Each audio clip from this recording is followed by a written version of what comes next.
looking for 400 million to come. Break this into stages. Start with land, remove all of those things, and then cut the rest into 4. So that each part, instead of now looking for maybe the land at that point is 200 million, each part now becomes 50 million.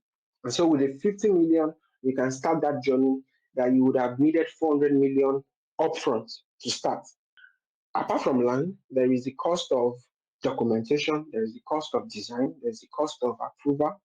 We then say, okay, you also don't need to do this by yourself. Even though individual unit is different, I might want a 2-bedroom, next person may want a 3-bedroom, next person may want a 4-bedroom. We want different things. We can combine it. That's what architects do. And so we work how all those 4 separate properties look like one so that it goes to approval as one. And that's why the technicality of architects come, flexibility is what we're actually offering. So that with another maybe 2 million, instead of looking for 8 million on your own, you can access the same services that have delivered that same 400 million building. So then construction starts. The building is going to cost you maybe another 100 million to build. Yes, that we cannot run away from that because the cost of cement is the cost of cement. But then there are certain alternatives that can be recommended to reduce that cost. We'll show you how it's going to be done.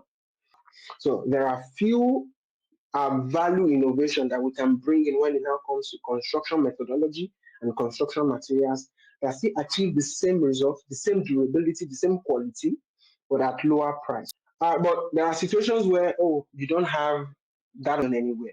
And so you have to start slowly. And so we come up with a framework where you can still do that and still make it presentable and then finish it over time.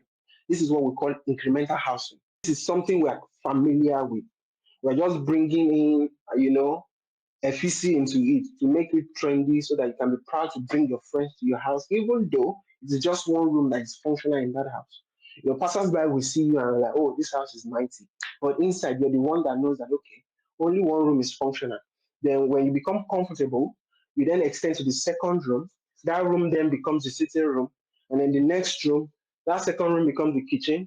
And then the next room, and before you know, you've completed. That's something that comes into the construction. So these are the cost savings. These are the ways to ease the burden by bringing many people together so that more people can have access to housing. Yeah, it might take longer.